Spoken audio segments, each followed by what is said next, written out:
പഴയ നിയമം ഉൽപ്പത്തി പുസ്തകം അധ്യായം 48. എഫ്രായിമിനെയും മാനസ്സയെയും അനുഗ്രഹിക്കുന്നു. പിതാവിന് സുഖമില്ലെന്ന് കേട്ട് ജോസഫ് മക്കളായ മാനസ്സയെയും എഫ്രായിമിനെയും കൂട്ടിക്കൊണ്ട് അവന്റെ അടുത്തേക്ക് പോയി. മകനായി ജോസഫ് വരുന്നുണ്ട് എന്ന് യാക്കോബ് കേട്ടു. അവൻ ശക്തി സംഭരിച്ച് കിടക്കയിൽ എഴുന്നേറ്റിരുന്നു. യാക്കോബ് ജോസഫിനോട് പറഞ്ഞു, സർവശക്തനായ ദൈവം കാനാൻ ദേശത്തുള്ള ലൂസിൽ വെച്ച് എനിക്ക് പ്രത്യക്ഷപ്പെട്ട് എന്നെ അനുഗ്രഹിച്ചു. അവിടുന്ന് അരുളി ചെയ്തു, ഞാൻ നിന്നെ സന്താന സമൃദ്ധിയുള്ളവനായി നിന്റെ സംഖ്യ വർദ്ധിപ്പിക്കും. നിന്നിൽ നിന്ന് ഞാൻ ജനതതികളെ പുറപ്പെടുവിക്കും. നിനക്കു ശേഷം ഈ നാട് നിന്റെ സന്തതികൾക്ക് ഞാൻ നിത്യാവകാശമായി നൽകും. ഞാൻ ഈജിപ്തിൽ നിന്റെ അടുത്തെത്തുന്നതിന് മുൻപ് ഈജിപ്തിൽ വെച്ച് നിനക്കുണ്ടായ പുത്രിയും പുത്രന്മാരും എഫ്രായും മാനസ്സയും എന്റേതാണ്. റൂബനും ശിമിയോനും എന്ന പോലെ അവരെന്റേതായിരിക്കും. അവർക്ക് ശേഷം നിനക്കുണ്ടാകുന്ന സന്തതികൾ നിന്റേതായിരിക്കും. അവർക്ക് ലഭിക്കുന്ന അവകാശം അവരുടെ സഹോദരങ്ങളുടെ പേരിലായിരിക്കും അറിയപ്പെടുക. ഞാൻ പാതാനിൽ നിന്ന് പോയപ്പോൾ വഴിക്ക് കാനാൻ ദേശത്തു വെച്ച് എന്നെ ദുഃഖത്തിലാഴ്ത്തിക്കൊണ്ട് റാഹേൽ മരിച്ചു. എഫ്രാത്തായിലെത്താൻ കുറച്ചു ദൂരം മാത്രമേ ഉണ്ടായിരുന്നുള്ളൂ. ബെത്ലഹേം എന്നറിയപ്പെടുന്ന എഫ്രാത്തയിലേക്ക് വഴിയിൽ ഞാൻ അവളെ അടക്കി. ജോസഫിന്റെ പുത്രന്മാരെ കണ്ടപ്പോൾ ഇസ്രയേൽ, ഇവരാരാണ് എന്ന് ചോദിച്ചു. ജോസഫ് പറഞ്ഞു, ഇവർ എൻ്റെ മക്കളാണ്, ഇവിടെ വെച്ച് ദൈവം എനിക്ക് തന്നവർ. അവൻ പറഞ്ഞു, അവരെ എൻ്റെ അടുക്കൽ കൊണ്ടുവരിക, ഞാൻ അവരെ അനുഗ്രഹിക്കട്ടെ. ഇസ്രയേലിന് പ്രായം കൊണ്ട് കണ്ണുകൾ മങ്ങി കാഴ്ച നഷ്ടപ്പെട്ടിരുന്നു. ജോസഫ് അവരെ അവന്റെ അടുത്ത് കൊണ്ടുചെന്നു. അവൻ അവരെ കെട്ടിപ്പിടിച്ച് ചുംബിച്ചു. ഇസ്രയേൽ ജോസഫിനോട് പറഞ്ഞു, നിന്റെ മുഖം കാണുമെന്ന് ഞാൻ വിചാരിച്ചിരുന്നില്ല. എന്നാൽ ഇതാ, നിന്റെ മക്കളെ കൂടി കാണാൻ ദൈവം എന്നെ അനുവദിച്ചിരിക്കുന്നു. അപ്പോൾ ജോസഫ് കുട്ടികളെ അവന്റെ അടുത്ത് നിന്ന് മാറ്റിയിട്ട് നിലമ്പറ്റെ കുരിഞ്ഞ് നമസ്കരിച്ചു. ജോസഫ് എഫ്രായിമിനെ തന്റെ വലതു കൈകൊണ്ട് പിടിച്ച് ഇസ്രയേലിന്റെ ഇടതു കൈക്ക് നേരെയും മാനസ്സയെ ഇടതു കൈകൊണ്ട് പിടിച്ച് ഇസ്രയേലിന്റെ വലതു കൈക്ക് നേരെയും നിർത്തി അവന്റെ അടുത്തേക്ക് കൊണ്ടുചെന്നു. എന്നാൽ ഇസ്രയേൽ കൈകൾ പിണച്ച് വലം കൈ ഇളയവനായ എഫ്രായിമിന്റെ തലയിലും ഇടം കൈ മാനസ്സയുടെ തലയിലും വെച്ചു. മാനസ്സയായിരുന്നുവല്ലോ കടിഞ്ഞൂൽ പുത്രൻ. അവൻ ജോസഫിനെ അനുഗ്രഹിച്ചുകൊണ്ട് പറഞ്ഞു, എന്റെ പിതാക്കന്മാരായ അബ്രാഹവും ഇസഹാക്കും ആരാധിച്ചിരുന്ന ദൈവം, ഇന്നുവരെ എന്റെ ജീവിതകാലം മുഴുവൻ എന്റെ ഇടയനായിരുന്ന ദൈവം, എല്ലാ തിന്മകളിൽ നിന്നും എന്നെ കാത്തുപോന്ന ദൂതൻ ഈ ബാലന്മാരെ അനുഗ്രഹിക്കട്ടെ. എന്റെയും എന്റെ പിതാക്കന്മാരായ അബ്രാഹത്തിന്റെയും ഇസഹാക്കിന്റെയും നാമം അവരിൽ നിലനിൽക്കട്ടെ. അവർ ഭൂമിയെ മധ്യത്തിൽ ശക്തമായ ഒരു സമൂഹമായി വളർന്നു വരട്ടെ. തന്റെ പിതാവ് വലം കൈ എഫ്രായിമിന്റെ തലയിൽ വെച്ചത് ജോസഫിന് ഇഷ്ടപ്പെട്ടില്ല. എഫ്രായിമിന്റെ തലയിൽ നിന്ന് മാനസ്സയുടെ തലയിലേക്ക് കാറ്റാൻ അവൻ പിതാവിന്റെ കൈക്ക് പിടിച്ചു. ജോസഫ് പിതാവിനോട് പറഞ്ഞു, പിതാവേ, അങ്ങനെയല്ല, ഇവനാണ് മൂത്ത മകൻ, വലം കൈ ഇവന്റെ തലയിൽ വയ്ക്കുക. അവൻ വഴങ്ങിയില്ല. അവൻ പറഞ്ഞു, എനിക്കറിയാം മകനെ, എനിക്കറിയാം. അവനിൽ നിന്നും ഒരു ജനത ഉണ്ടാകും, അവനും വലിയവനാകും. എന്നാൽ അവന്റെ അനുജൻ അവനേക്കാൾ വലിയവനാകും. അവന്റെ സന്തതികളോ അനവധി ജനതകളാകും. അവരെ അനുഗ്രഹിച്ചുകൊണ്ട് അവൻ പറഞ്ഞു, നിങ്ങളുടെ നാമം ഉച്ചരിച്ച് ദൈവം നിങ്ങളെ എഫ്രായിമിനെയും മാനസ്സയെയും പോലെ ആക്കട്ടെ എന്ന് പറഞ്ഞുകൊണ്ടായിരിക്കും ഇസ്രയേൽ അനുഗ്രഹങ്ങൾ ആശംസിക്കപ്പെടുക. അവൻ എഫ്രായിമിനെ മാനസ്സയ്ക്ക് മുൻപനാക്കി. അത് കഴിഞ്ഞ് ഇസ്രയേൽ ജോസഫിനോട് പറഞ്ഞു, ഞാൻ ഇതാ മരിക്കാറായി. ദൈവം നിന്റെ കൂടെ ഉണ്ടാകും. നിന്റെ പിതാക്കന്മാരുടെ നാട്ടിലേക്ക് നിന്നെ തിരികെ കൊണ്ടുപോവുകയും ചെയ്യും. നിന്റെ സഹോദരന്മാർക്ക് നൽകിയ ഓഹരികളെക്കാൾ കൂടുതലായി വാളും വില്ലും കൊണ്ട് അമോര്യരുടെ കയ്യിൽ നിന്നും ഞാൻ പിടിച്ചടക്കിയ ഷെക്കം നിനക്ക് തന്നിരിക്കുന്നു. അധ്യായം 49. യാക്കോബിന്റെ അനുഗ്രഹം. യാക്കോബ് തന്റെ മക്കളെ വിളിച്ചു പറഞ്ഞു, എല്ലാവരും ഒന്നിച്ചു കൂടുവിൻ. ഭാവിയിൽ നിങ്ങൾക്ക് എന്ത് സംഭവിക്കുമെന്ന് ഞാൻ പറയാം. യാക്കോബിന്റെ പുത്രന്മാരെ ഒന്നിച്ചു കൂടി കേൾക്കുവിൻ. നിങ്ങളുടെ പിതാവായ ഇസ്രയേലിന്റെ വാക്കുകൾ ശ്രദ്ധിക്കുവിൻ. റൂബൻ, നീ എന്റെ കടിഞ്ഞൂൽ പുത്രനാണ്, എന്റെ ശക്തിയും എന്റെ പൗരുഷത്തിന്റെ ആദ്യബലവും. അഹങ്കാരത്തിലും ശക്തിയിലും നീ മുൻപൻ തന്നെ. വെള്ളം പോലെ അസ്ഥിരനായ നീ മുൻപനായി വാഴില്ല. എന്തെന്നാൽ നീ പിതാവിന്റെ കിടക്കയിൽ കയറി അത് അശുദ്ധമാക്കി. എന്റെ ശയ്യയിൽ കയറി നീ എന്നെ ദ്രോഹിച്ചുവല്ലോ. ശിമിയോനും ലേവിയും കൂടപ്പിറപ്പുകളാണ്. അവരുടെ വാളുകൾ അക്രമത്തിന്റെ ആയുധങ്ങളാണ്. അവരുടെ ഗൂഢാലോചനകളിൽ എന്റെ മനസ്സ് പങ്കുകൊള്ളാതിരിക്കട്ടെ. അവരുടെ സമ്മേളനത്തിൽ എന്റെ ആത്മാവ് പങ്കുചേരാതിരിക്കട്ടെ. എന്തെന്നാൽ തങ്ങളുടെ കോപത്തിൽ അവർ മനുഷ്യരെ കൊന്നു. ക്രൂരതയിൽ അവർ കാളകളുടെ കുതിഞ്ഞരമ്പ് വെട്ടി. അവരുടെ ഉഗ്രമായ കോപവും ക്രൂരവും ക്രോധവും ശപിക്കപ്പെടട്ടെ. ഞാൻ അവരെ യാക്കോബിൽ വിഭജിക്കും, ഇസ്രയേലിൽ ചിതറിക്കുകയും ചെയ്യും. യൂദ, നിന്റെ സഹോദരന്മാർ നിന്നെ പുകഴ്ത്തും. നിന്റെ കൈ ശത്രുക്കളുടെ കഴുത്തിൽ പൊതിക്കും. നിന്റെ പിതാവിന്റെ പുത്രന്മാർ നിന്റെ മുൻപിൽ കുമ്പിടും. യൂദ ഒരു സിംഹക്കുട്ടിയാണ്. എന്റെ മകനെ, നീ ഇരയിൽ നിന്നും മടങ്ങിയിരിക്കുന്നു. അവൻ ഒരു സിംഹത്തെ പോലെയും സിംഹിയെ പോലെയും പതുങ്ങിക്കിടന്ന് വിശ്രമിക്കുന്നു. അവനെ ഉണർത്താൻ ആർക്കു ധൈര്യമുണ്ടാകും? ചെങ്കോൽ യൂദായെ വിട്ടു പോകുകയില്ല. അതിന്റെ അവകാശി വന്നു ചേരും വരെ അധികാരദണ്ഡ് അവന്റെ സന്തതികളിൽ നിന്ന് നീങ്ങിപ്പോവുകയില്ല. ജനതകൾ അവനെ അനുസരിക്കും. അവൻ തന്റെ കഴുതിയെ മുന്തിരിവള്ളിയിലും കഴുതുകൂട്ടിയ വിശിഷ്ടമായ മുന്തിരിച്ചെടിയിലും കെട്ടിയിടും. തന്റെ ഉടുപ്പ് വീഞ്ഞിലും മേലങ്കി മുന്തിരിച്ചാറിലും വീഴും. അവന്റെ കണ്ണുകൾ വീഞ്ഞിനേക്കാൾ ചുമന്നും പല്ലുകൾ പാലിനേക്കാൾ വെളുത്തുമിരിക്കും. സെബുലൂണാകട്ടെ കടൽ തീരത്ത് വസിക്കും. അവൻ കപ്പലുകൾക്ക് അഭയകേന്ദ്രമായിരിക്കും. സീദോനായിരിക്കും അവന്റെ അതിർത്തി. ഇസാക്കർ ഒരു കരുത്തറ്റ കഴുതിയാണ്. അവൻ ചുമടുകൾക്കിടയിൽ കിടക്കുന്നു. വിശ്രമസ്ഥലം നല്ലതെന്നും ദേശം മനോഹരമെന്നും അവൻ കണ്ടു. അതുകൊണ്ട് അവൻ ചുമട് കയറ്റാൻ ചുമൽ കുനിച്ചു കൊടുക്കുന്നു.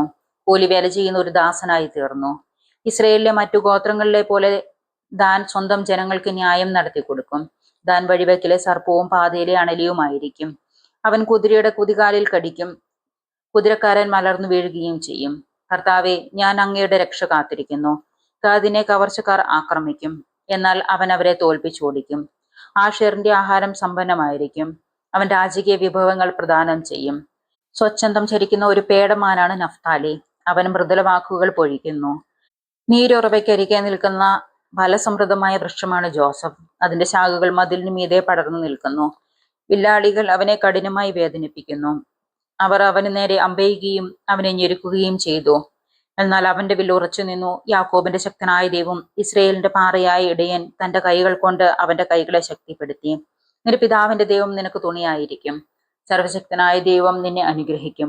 മുകളിലുള്ള ആകാശത്തിന്റെ കീഴിലുള്ള ആഴത്തിന്റെയും ഉദരത്തിന്റെയും മാരടത്തിന്റെയും അനുഗ്രഹങ്ങൾ നിനക്കുമുണ്ടാകട്ടെ.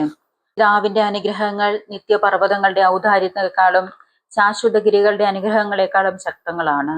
അവ ജോസഫിന്റെ ശിരസിൽ തന്റെ സഹോദരനിൽ നിന്ന് വേർപെട്ടിരിക്കുന്നവന്റെ മൂർധാവിൽ വർഷിക്കപ്പെടട്ടെ. ആർത്തിയുള്ള ഒരു ചെന്നായിയാണ് ബെഞ്ചമിൻ. അവൻ രാവിലെ ഇര വിഴുങ്ങുകയും വൈകുന്നേരം കവർച്ച മുതൽ പങ്കിടുകയും ചെയ്യും. ഇവരാണ് ഇസ്രയേലിന്റെ 12 ഗോത്രങ്ങൾ. അവരുടെ പിതാവ് അവരോട് പറഞ്ഞതാണിത്. അവൻ എല്ലാവരെയും അനുഗ്രഹിച്ചു. ഓരോരുത്തർക്കും ചേർന്ന വിധത്തിലാണ് അവരെ അനുഗ്രഹിച്ചത്. യാക്കോബിന്റെ മരണം. യാക്കോബ് അവരോട് ആവശ്യപ്പെട്ടു, ഞാൻ എന്റെ ആളുകളോട് ചേരുകയായി. ഹിത്യനായ എഫ്രോണിന്റെ വയലിലുള്ള ഗുഹയിൽ എന്റെ പിതാക്കന്മാരുടെ അടുത്ത് എന്നെയും അടക്കുക. മാമ്രയ്ക്ക് കിഴക്ക് കാനാൻ ദേശത്തുള്ള മക്പെലായിലെ വയലിലാണ് ആ ഗുഹ. ശ്മശാന ഭൂമിക്ക് വേണ്ടി ഹിത്യനായ എഫ്രോണിൽ നിന്നും അബ്രാഹാം അവകാശമായി വാങ്ങിയതാണ് ആ വയലും ഗുഹയും. അബ്രാഹത്തെയും ഭാര്യ സാറയും അവിടെയാണ് അവർ അടക്കം ചെയ്തത്. അവിടെ തന്നെയാണ് ഇസ്ഹാക്കിനെയും ഭാര്യ റബേക്കയെയും സംസ്കരിച്ചിരിക്കുന്നത്. ഞാൻ ലേയായെ സംസ്കരിച്ചതും അവിടെ തന്നെ. വയലും അതിലുള്ള ഗുഹയും ഹിത്യരുടെ കയ്യിൽ നിന്നാണ് വാങ്ങിയത്. തനിക്ക് പറയാനുണ്ടായിരുന്നത് പറഞ്ഞു തീർന്നപ്പോൾ യാക്കോബ് കിടക്കയിലേക്ക് ചാഞ്ഞു. അവൻ അന്ത്യശ്വാസം വലിച്ച് തന്റെ ജനത്തോട് ചേർന്നു. അധ്യായം 50. യാക്കോബിനെ സംസ്കരിക്കുന്നു. ജോസഫ് തന്റെ പിതാവിന്റെ മുഖത്തേക്ക് കമിഴ്ന്നു വീണ് കരഞ്ഞുകൊണ്ട് അവനെ ചുംബിച്ചു. അവൻ തന്റെ ദാസന്മാരായ വൈദ്യന്മാരോട് പിതാവിന്റെ ശരീരത്തിൽ പരിമള ദ്രവ്യങ്ങൾ പൂശാൻ ആജ്ഞാപിച്ചു. അവർ അങ്ങനെ ചെയ്തു. അതിന് 40 ദിവസമെടുത്തു. കാരണം പരിമളദ്രവ്യം പൂശിത്തീരാൻ അത്രയും ദിവസം വേണം. ഈജിപ്തുകാർ 70 ദിവസം അവനെ ഓർത്ത് വിലപിച്ചു. അവനു വേണ്ടിയുള്ള വിലാപകാലം കഴിഞ്ഞപ്പോൾ ജോസഫ് ഫറവോയുടെ വീട്ടുകാരോട് പറഞ്ഞു, നിങ്ങൾ എന്നിൽ സംപ്രീതരാണെങ്കിൽ ദയവ് ചെയ്ത് ഫറവോയോട് ഇങ്ങനെ ഉണർത്തിക്കുക. എന്റെ പിതാവ് എന്നെ കൊണ്ട് ഒരു പ്രതിജ്ഞ ചെയ്യിപ്പിച്ചു. അവൻ പറഞ്ഞു, ഞാൻ മരിക്കാറായി. കാനാൻ ദേശത്ത് എനിക്ക് വേണ്ടി ഞാൻ തയ്യാറാക്കിയിരിക്കുന്ന കല്ലറയിൽ തന്നെ നീ എന്നെ സംസ്കരിക്കണം. അതുകൊണ്ട് ഞാൻ പോയി എന്റെ പിതാവിനെ സംസ്കരിക്കട്ടെ. അത് കഴിഞ്ഞ് ഞാൻ തിരിച്ചു വരും. ഫറവോ പറഞ്ഞു, നീ പോയി അവൻ പ്രതിജ്ഞ ചെയ്യിപ്പിച്ചതനുസരിച്ച് അവനെ സംസ്കരിക്കുക. ജോസഫ് പിതാവിനെ സംസ്കരിക്കാൻ പോയി. ഫറവോയുടെ വേലക്കാരും കൊട്ടാരത്തിലെ പ്രമാണികളും ഈജിപ്തിലെ തലവന്മാരും അവനോടൊപ്പം പോയി. ജോസഫിന്റെ വീട്ടുകാരും സഹോദരന്മാരും പിതാവിന്റെ കുടുംബവും അവന്റെ കൂടെ ഉണ്ടായിരുന്നു. കുട്ടികളും ആടുമാടുകളും മാത്രമേ ഗോഷൻ ദേശത്ത് ശേഷിച്ചുള്ളൂ. രഥങ്ങളും കുതിരക്കാരും അവനെ അനുഗമിച്ചു. അത് വലിയൊരു സംഘമായിരുന്നു. ജോർദാൻ അക്കരെയുള്ള അത്താദിലെ വെരിസ്ഥലത്തെത്തിയപ്പോൾ അവർ ഉച്ചത്തിൽ വിലപിച്ചു. അവന് 7 ദിവസം പിതാവിനെ ഓർത്ത് വിലപിച്ചു. അന്നാട്ടുകാരനായ കാനാന്യർ അത്താദിന്റെ മെതിക്കളത്തിൽ നടന്ന് ഈ വിലാപം കേട്ടപ്പോൾ ഈജിപ്തുകാർക്ക് വളരെ ഗൗരവമുള്ള ഒരു വിലാപമാണിത് എന്ന് പറഞ്ഞു. അതുകൊണ്ട് ആ സ്ഥലത്തിന് ആബേൽ മിസ്രയീം എന്ന് പേരുണ്ടായി. അത് ജോർദാൻ അക്കരെയാണ്. അങ്ങനെ യാക്കോബ് ആവശ്യപ്പെട്ടതുപോലെ അവന്റെ മക്കൾ പ്രവർത്തിച്ചു. അവർ അവനെ കാനാൻ ദേശത്ത് കൊണ്ടുപോയി മാമ്രയ്ക്ക് കിഴക്ക് മക്പെലായിലുള്ള വയലിലെ ഗുഹയിൽ സംസ്കരിച്ചു. അബ്രാഹാം ഹിത്യനായ എഫ്രോണിൽ നിന്ന് ശ്മശാന ഭൂമിക്ക് വേണ്ടി വയൽ ഉൾപ്പെടെ അവകാശമായി വാങ്ങിയതാണ് ആ ഗുഹ. പിതാവിനെ സംസ്കരിച്ചതിനു ശേഷം ജോസഫ് സഹോദരന്മാരും കൂടെ പോയി എല്ലാവരും ഒത്ത് ഈജിപ്തിലേക്ക് മടങ്ങി. തങ്ങളുടെ പിതാവ് മരിച്ചപ്പോൾ ജോസഫിന്റെ സഹോദരന്മാർ പറഞ്ഞു, ഒരു പക്ഷേ ജോസഫ് നമ്മെ വെറുക്കുകയും നാം ചെയ്ത ദ്രോഹത്തിനെല്ലാം പകരം വീട്ടുകയും ചെയ്യും. പിതാവ് മരിക്കുന്നതിന് മുമ്പ് ഇങ്ങനെ കൽപ്പിച്ചിരുന്നു, എന്ന് പറയാൻ അവർ ഒരു ദൂതനെ അവന്റെ അടുത്തേക്ക് അയച്ചു. ജോസഫിനോട് പറയുക, അങ്ങയുടെ സഹോദരന്മാരുടെ തെറ്റുകളും കുറ്റങ്ങളും ദയവായി അവരോട് ക്ഷമിക്കുക. അവർ അങ്ങയെ ദ്രോഹിച്ചു. അങ്ങയുടെ പിതാവിന്റെ ദൈവത്തിന്റെ ദാസന്മാരുടെ തെറ്റുകൾ പൊറുക്കണമെന്ന് ഞങ്ങൾ അപേക്ഷിക്കുന്നു. അവർ ഇത് പറഞ്ഞപ്പോൾ ജോസഫ് കരഞ്ഞുപോയി. സഹോദരന്മാർ അവന്റെ മുൻപിൽ വീണു പറഞ്ഞു, ഞങ്ങൾ അങ്ങയുടെ ദാസന്മാരാണ്. ജോസഫ് പറഞ്ഞു, നിങ്ങൾ പേടിക്കേണ്ട, ഞാൻ ദൈവത്തിന്റെ സ്ഥാനത്താണോ? നിങ്ങൾ എനിക്ക് തിന്മ ചെയ്തു, പക്ഷേ ദൈവം അത് നന്മയാക്കി മാറ്റി. ഇന്ന് കാണുന്നത് പോലെ അനേകം പേരുടെ ജീവൻ രക്ഷിക്കാൻ വേണ്ടിയാണ് അവിടുന്ന് അത് ചെയ്തത്. അതുകൊണ്ട് ഭയപ്പെടേണ്ട. നിങ്ങളെയും നിങ്ങളുടെ കുഞ്ഞുങ്ങളെയും ഞാൻ പോറ്റിക്കൊള്ളാം. അങ്ങനെ അവൻ അവരെ ധൈര്യപ്പെടുത്തുകയും സ്വാന്തനപ്പെടുത്തുകയും ചെയ്തു. ജോസഫിന്റെ മരണം. ജോസഫും അവന്റെ പിതാവിന്റെ കുടുംബവും ഈജിപ്തിൽ പാർത്തു. ജോസഫ് 110 കൊല്ലം ജീവിച്ചു. എഫ്രായിമിന്റെ 3-ാം തലമുറയിലെ മക്കളെ അവൻ കണ്ടു. മാനസയുടെ മകനായ മാക്കീറിന്റെ കുഞ്ഞുങ്ങളും ജോസഫിന്റെ മടിയിൽ കിടന്നിട്ടുണ്ട്. ജോസഫ് സഹോദരന്മാരോട് പറഞ്ഞു, ഞാൻ മരിക്കാറായി, എന്നാൽ ദൈവം നിങ്ങളെ സന്ദർശിക്കും. അബ്രാഹത്തിനും ഇസ്ഹാക്കിനും യാക്കോബിനും വാഗ്ദാനം ചെയ്ത നാട്ടിലേക്ക് അവിടെ നിങ്ങളെ കൊണ്ടുപോകും. ദൈവം നിങ്ങളെ സന്ദർശിക്കുമ്പോൾ നിങ്ങൾ എന്റെ അവശിഷ്ടങ്ങൾ ഇവിടെ നിന്ന് കൊണ്ടുപോകണം എന്ന് തന്റെ സഹോദരന്മാരോട് പറഞ്ഞ് ജോസഫ് അവരെ കൊണ്ട് പ്രതിജ്ഞ ചെയ്യിപ്പിച്ചു. 110 വയസ്സായപ്പോൾ ജോസഫ് മരിച്ചു. അവർ അവനെ പരിമളദ്രവ്യം പൂശി ഈജിപ്തിൽ ഒരു ശവപ്പെട്ടിയിൽ സൂക്ഷിച്ചു. ദിവസവും 10 മിനിറ്റ് ബൈബിൾ ശ്രവിക്കാനായി എന്നോടൊപ്പം കൂടുക.